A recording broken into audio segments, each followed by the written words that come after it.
There's so many unboxings on the internet that I decided to try something a little different.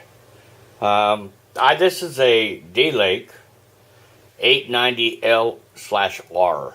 R standing for red.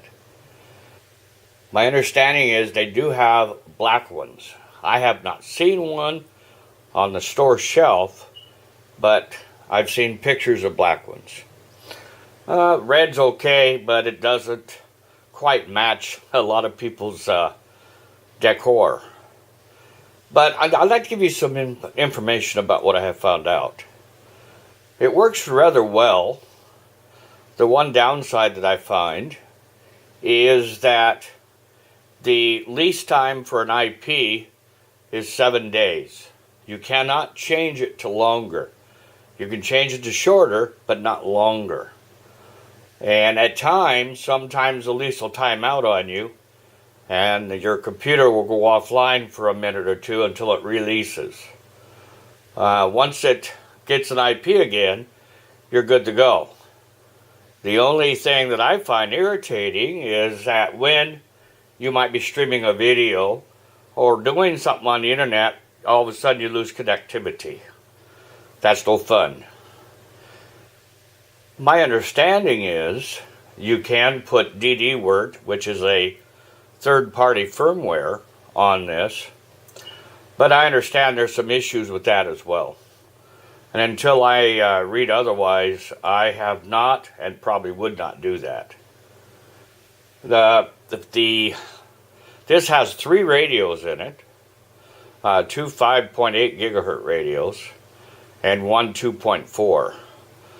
This is supposed to have been, or was, their flagship router. I think it's a little pricey.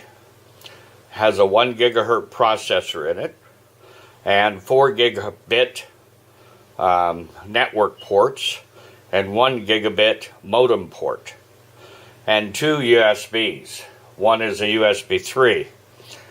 I find that the USB 3 lacks performance.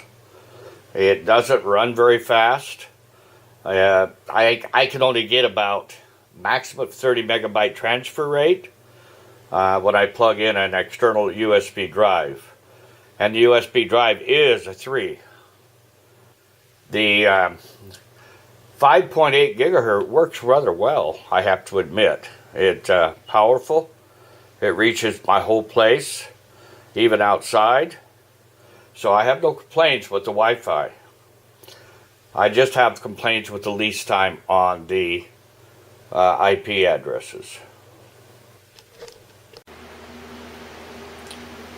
The one thing I really like about the router is that the indicators is a white in color, and they're somewhat on the dimmer side. Some of the other routers I've had have these bright blue lights that light up a room in the dark.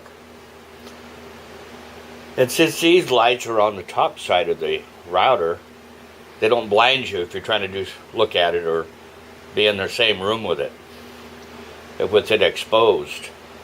I do like that. Those of you that decide to pick up one of these, I doubt you'll feel like you made a mistake. It works well, has a powerful 5.8 signal, and I've been able to stream high definition, even 4K, over my 5.8 gigahertz without a hiccup. So you wouldn't go wrong in getting this router. If you like this video, subscribe and please do a like. We'll catch you on the next one.